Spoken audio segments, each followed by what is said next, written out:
ยิ้มเดสิกับลาเลยเอาดองไงมันน่าจะพาไปอีก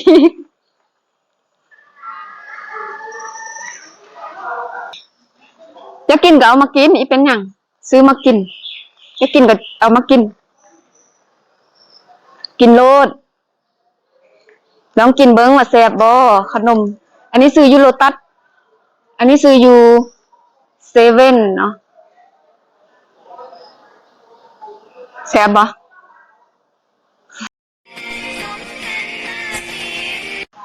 กราบทักทายสบายดี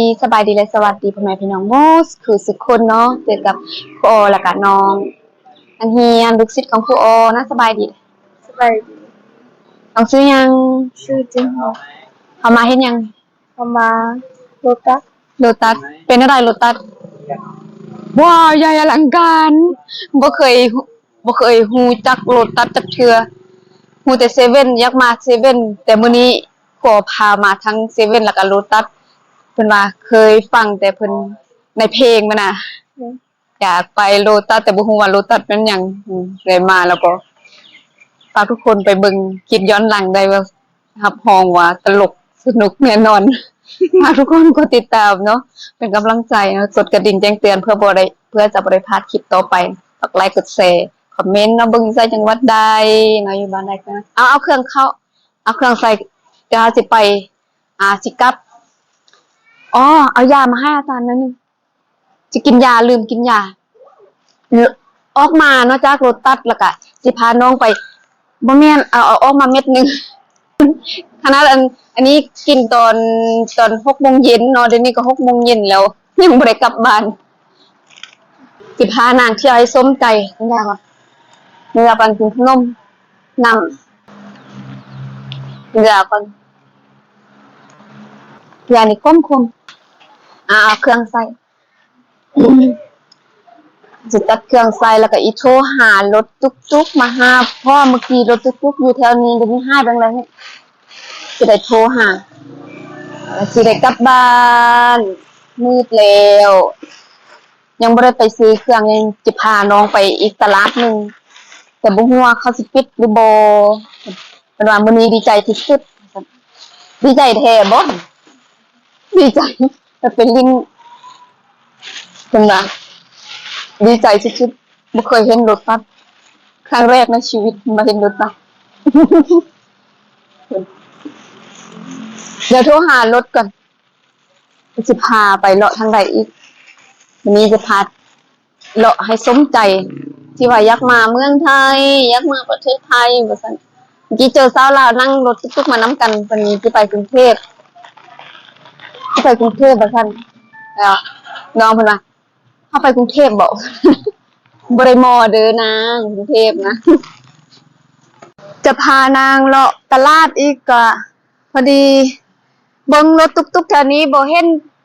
โทรหารถตุ๊กๆเกือบสิบ่ได้กลับบ้านโทรติดจะแท้รู้สึกแนวใดเห็นรถตัดแล้วก็ดีใจละแต่บ่ได้ตีอันมวยเนาะพุ่นโลตัสเมื่อกี้ลืมให้ถ่ายอันฮูปอีโลตัสเป็นถ่ายฮูป1 2 3ลองถ่ายวิดีโอพุ่นเฮลาตี้ละโลตัสอันนี้แหละเพิ่นเอิ้นว่าโลตัสอยากไปโลตัสจนห่วงอยากไปแต่เซเว่นแต่บ่ฮู้ว่าอยู่ประเทศไทยมีโลตัสได้มาโลตัสแล้วก็ฮู้เมื่อกี้นางออกมาแล้วก็ท่านดีใจได้เห็นโลตัสว่าซั่นโลตัสนี้ใหญ่กว่าเซเว่นใหญ่กว่าห้างที่เฮาไปเมื่อกี้ว่าซั่นถ่ายรูปให้หน่อยนึงเห็นแล้วโลตัสเมื่อกี้ว่าดีใจดีได้เห็นโลตัสบอกอาจารย์ว่าโอ้ยตื่นเต้นดีใจเห็นโลตัสอันห้างนี้ใหญ่กว่าห้างที่เฮาไปเมื่อกี้เนาะเพิ่นว่าอันนั้นมันเซเว่นแล้วอันนี้มันโลตัสจะใหญ่กว่าเซเว่นถ่ายรูปให้ได้พุ่นห้านอาหารถ้าว่าไปเลาะแคมป์คลองเฮาพูนขึ้นไปเทิงพุ่นแล้วก็เลาะตามแคมป์คลองเบิ่งทางฝั่งลาวงามก็ อยากไปติ อยากไปมันได้ก็อยากไปหั่นแหละแต่ว่าเดี๋ยวนี้หันทานรถมืดแล้วได้บ่ดึงเนี่ยเดี๋ยวนี้ก็บ่เห็นตะเวนบ่เห็นตะเวนแล้วเด้อรถตุ๊กๆยังบ่มารับจักเทื่อปานนี้ห้างเขาปิดแล้วพุ่นถามว่ากลับ1 โมงกลางคืนก็ได้อ่ะกลับลาว1 โมงกลางคืนก็ได้อะป๊าดไผจะไปให้ข้ามด่านเพิ่นก็ปิดเพิ่นก็อยากนอนโอ้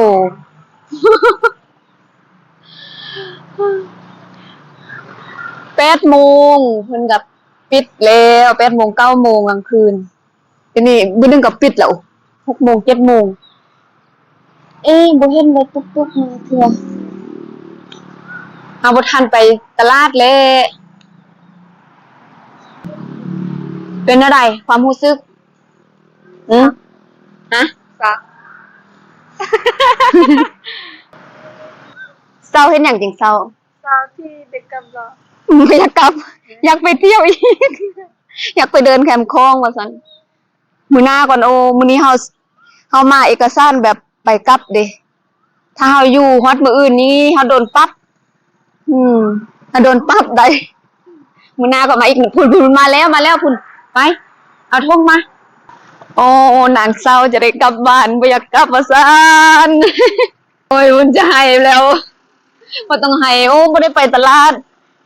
เดี๋ยวน้องสิให้แล้วเขาปิดว่าแล้วนะถ้าว่าค่ำแล้วเขาปิดลืมมาอ๋อมื้อหน้าค่อยพามาโอ้ บ่ได้อยากไปไล่บอลว่าซั่นคุณมื้อหน้าค่อยมาอีก อย่าเศร้าไปเลย บ่ได้ไปย่างเลาะแคมป์คลองแล้วยักไปเลาะย่างแคมป์คลองแล้วก็ฮอด1 โมงแล้วค่อยกลับว่าซั่น 1 โมงไว้จะเปิดด่านไหน โอ้ยลูกเอ้ย1 โมงกลางคืนว่าซั่น1 โมงกลางคืนค่อยกลับประเทศลาวว่าซั่นบ่มีไผอยู่แล้ว1 โมงกลางคืนนะ เดี๋ยวนี้ก็มืดแล้วดูมืดแล้วบ่มีตะเวนแล้วแต่ว่า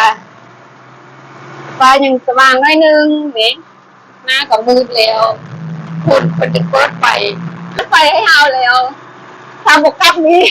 บ่ได้กลับเลยฮานอยเป็นนอนอยากขับรถขับหยังฮู้อยากกันไปตีมวยตีหยังฮู้ฟ้าลุงเพิ่นเปิดไฟสีเขียวหน้าสีฟ้าสีน้ำเงินเนาะภาษาไทยเอิ้นว่าสีน้ำเงินภาษาลาวเอิ้นว่าสีฟ้าหน้าจนห้วงเป็นสีฟ้าหมดเลยตอนนี้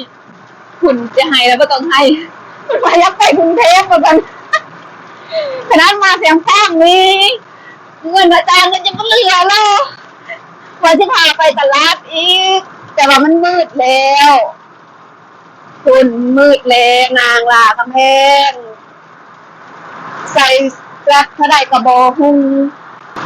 เฮาสิได้เดินทางกลับลาวแล้วมาเป็นห่วง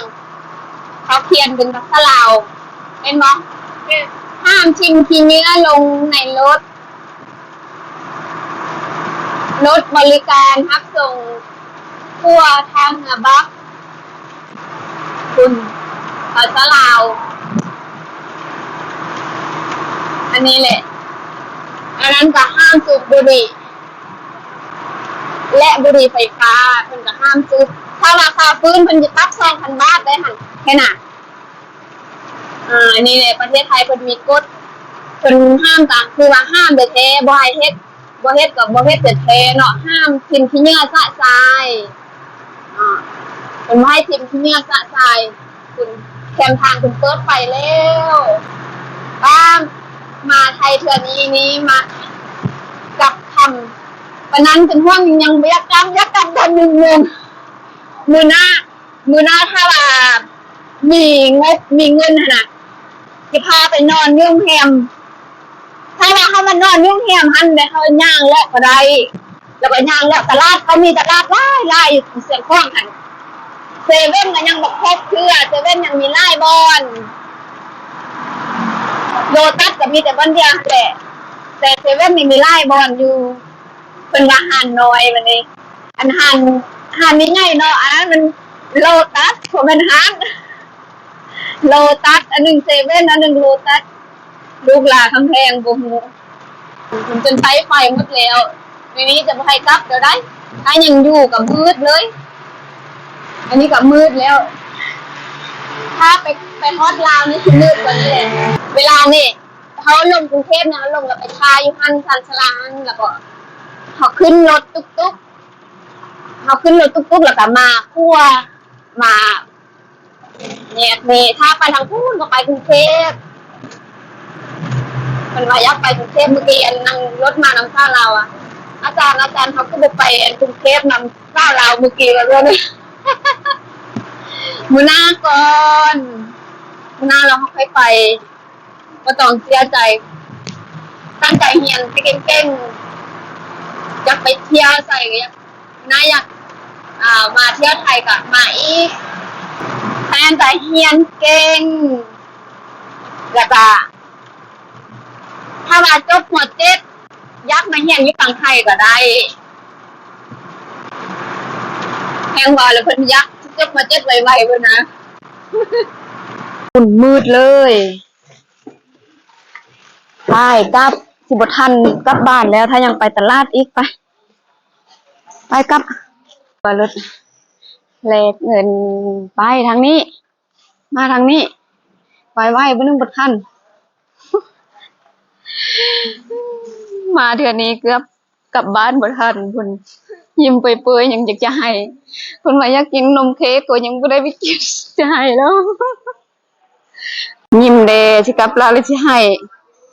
มื้อหน้าค่อยไปอีกนู้จนบ่ทันปกติเนี่ยเฮาต้องซื้อตัวรถอยู่หั่นซื้อปีรถอยู่หั่นเป็นเงินบาทแต่มานี่เฮาบ่ทันพุ่นเขาจนเปิดไฟมืดแล้วทันอยากกลับ1 โมงกลางคืนไปแค่เปิดด่านในอันนี้ยังเหลือแต่รถลาวมาส่งนักท่องเที่ยวพุ่นโอ้เมื่อกี้เต็มอยู่หั่นเดินเข้าไปหมดแล้ว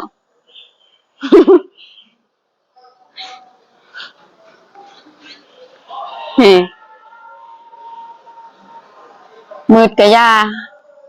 อยู่ไทยบางยานมีกล้องวงจรปิดมีทุกจุดทุกบอนหัวสถานที่บอนใดก็แล้วแต่ถ้าอยู่ประเทศไทยนี่มีกล้องวงจรปิดเบิดผลใจเอาจะทำไงมันน่าจะพาไปอีก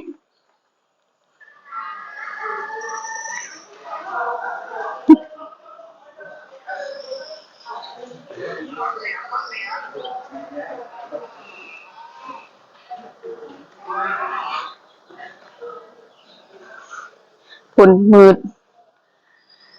ถ้าผู้โดยสารเนาะยังบ่พอขึ้นรถเจือมีแต่2-3 คนจะได้มาฮอดฟังนี้ก็ดีใจแล้วเกือบสิออกด้านบ่ทันอยากนั่งไปเห็นเนาะอยากอันใดก็อยากลิ้นอันใดก็อยากซื้ออันใดก็อยากกินบางคลิปก็บ่ได้ถ่ายสวยสดงดงามมีห้องน้ำไปทางที่อันนี้กระตาขี้เหงื่อเขาจะแยกเป็นซี่เลยคักสุดบ่เห็นขี้เหงื่อเลยสะอาดสะอ้างคุณมันเปิดสิกินขนมแล้วหัน ฮู้ได้ว่าเฮ็ดหยังอ่ะ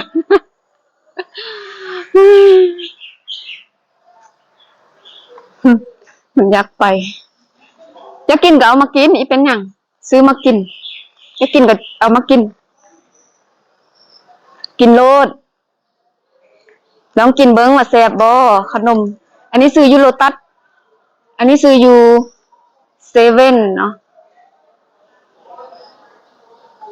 แซ่บบ่ กินโลดการกินบ้านไร่บ่ได้เนาะทุกคนสำหรับคลิปนี้เนาะคลิปตัวยาทางฝั่งไทยก็จบลง เดี๋ยวเดือ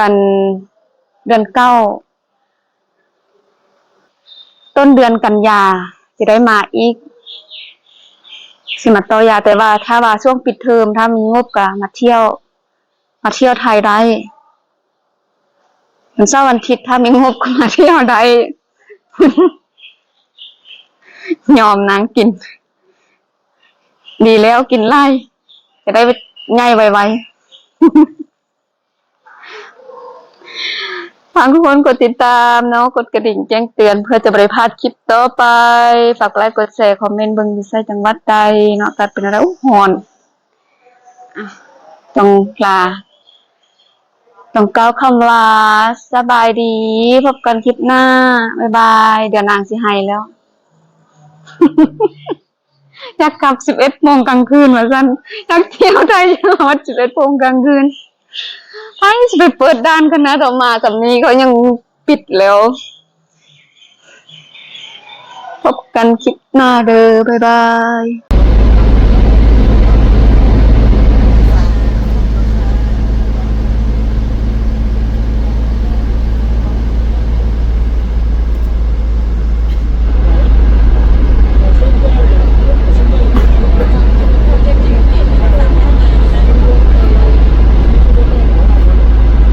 ฮอตแล้วจนมืดเลยคุณมืดบ่เห็นยังเลยเพราะนั้นยังมีคนไปอีก